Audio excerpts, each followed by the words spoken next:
Hi guys! So dumating na yung bago nating phone, yung Red Magic 6S Pro.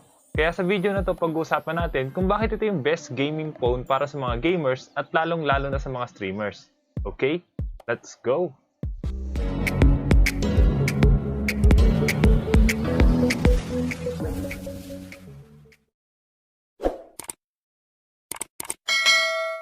Simulan muna natin sa unboxing. Sa mga di nakakaalam, yung gamit ko pa ring phone ngayon is yung Red Magic 5G na ginawa ko ng video last time.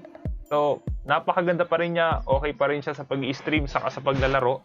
So, ibig sabihin, pag gumamit tayo ng Red Magic, pang matagalan talaga. Tignan muna natin kung ano yung mga laman niya. So, syempre, nandito yung phone, pinaka-importante. Hindi pwedeng wala tong phone kapag binuksan natin. Nandito rin yung jelly case. So, yung case na to kakaiba. So, meron siyang butas sa gitna. Hindi siya yung normal na case na full screen. So, mamaya malalaman natin kung bakit ganyan yung case niya. Tapos, nandito yung manual, saka yung warranty. Tapos, syempre, kasama yung pinaka-cable ng charger, saka yung pinaka-charger niya. So, ito yung pinaka-kasama ng box. Ito na yung mismong phone. So, meron siyang dalawang design. Una, yung Ghost variant. Yung pangalawa naman is yung Cyborg variant. So, itong Ghost variant, mas gusto ko kasi transparent na yung likod niya.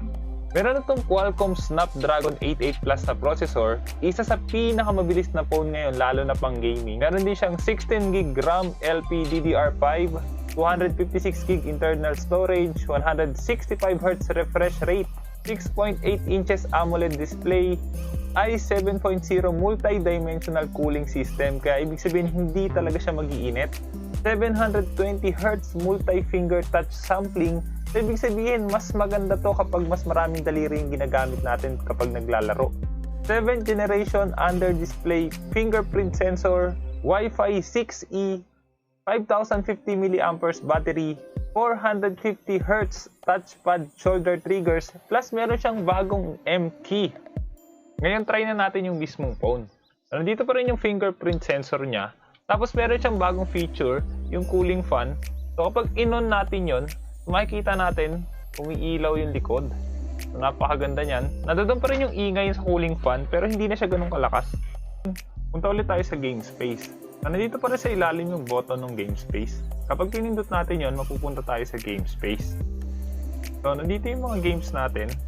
So susubukan pa rin natin syempre yung ML. Pag dinurag natin yung gilid, makikita natin yung settings. Unang-una, nandito yung frame rate niya. So, pwede tayong mamili kung 60Hz, 90Hz, 120, o kaya yung pinakamaganda ngayon is yung 165. Pero sa ML, hindi naman natin kailangan yan. So, kahit mag-stick tayo sa 60, okay na yun. Sunod, nandito rin yung turbo fan. Pwede natin yun i-turn on o kaya i-turn off. Pero dahil importante yan para hindi uminit yung phone natin, kaya pwede natin i-stay lang yan na naka-turn on. Maliban sa turbo fan, nandito rin yung screen record. So kung mapapansin nyo, merong lumabas dito sa gilid. So kapag pinindot natin yan, mag-i-start na tayo mag-record ng screen. Ito naman yung kailangan natin kung gusto natin mag-record ng mga videos, mga gameplays, o kaya naman mga highlights natin.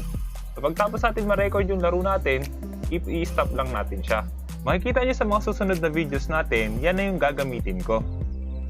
Maliban sa screen record, pwede rin natin ma-block yung mga messages para walang nagme-message sa atin habang naglalaro.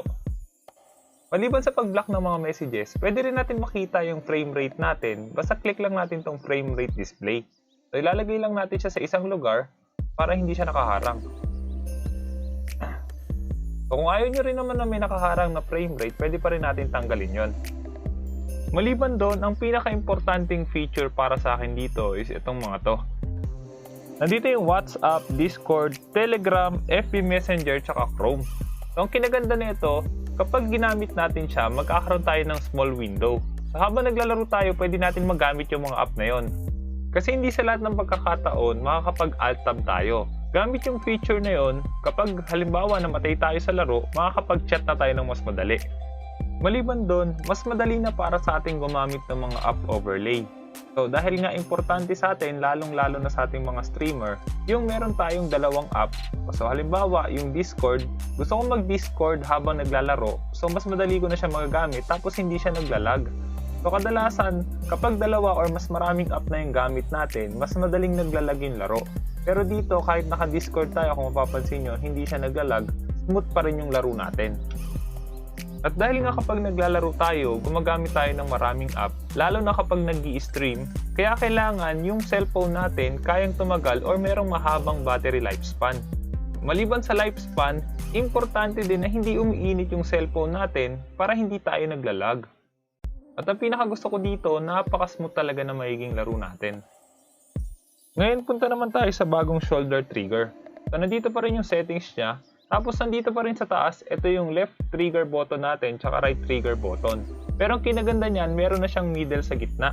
So, makikita nyo dito may nakasulat na touch. Kapag dinadaan natin or nag-i-swipe tayo dyan, magkakaroon tayo ng additional button. So, yan yung dahilan kung bakit yung case niya merong butas sa gitna para mapindot natin yung shoulder button. So, kapag tinignan natin, baliktad, saglit lang.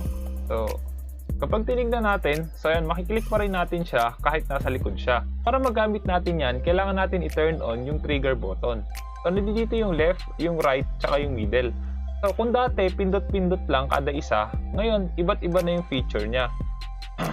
So, kapag nilagay natin sa left, makikita nyo, ito yung left button natin. So, meron na siyang iba't ibang feature.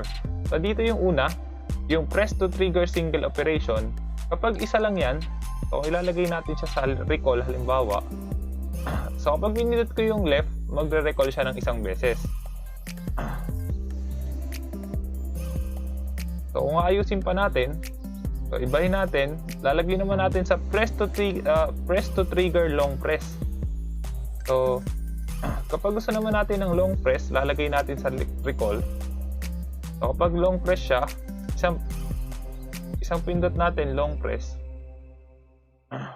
So, pag pinindot natin, tsaka lang ulit siya mawawala. So, maliban sa long press, meron ding trigger multi-clicks operation. So, ito naman para sa mga TP gods dyan, napakaganda nito. Mas madadalayan kayo mag-TP. So, didiinan nyo lang yung left click, tapos magti-TP na siya na magti-TP. So, napakaganda nito para sa mga TP gods natin dyan.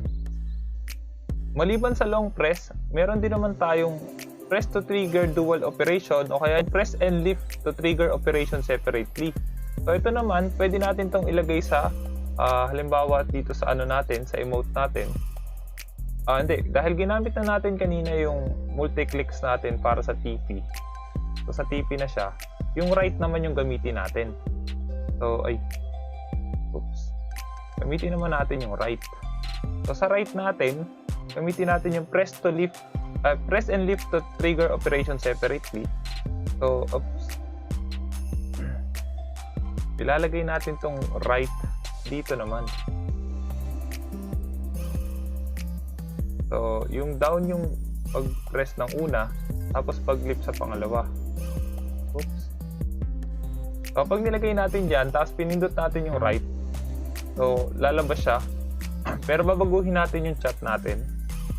So, baguhin natin yung chat, lipat natin dito. So, kapag pinindot ko yung R1, automatic lalabas yung emote natin.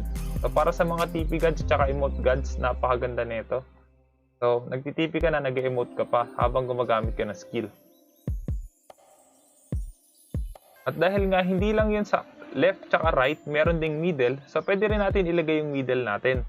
So, ito, ilalagay ko siya halimbawa. So, itong M, ilalagay natin halimbawa dito sa timer natin.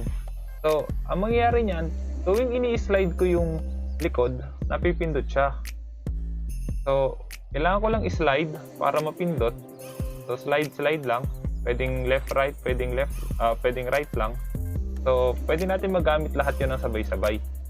So, sa ML, hindi gano'n natin kailangan yung mga trigger na yan.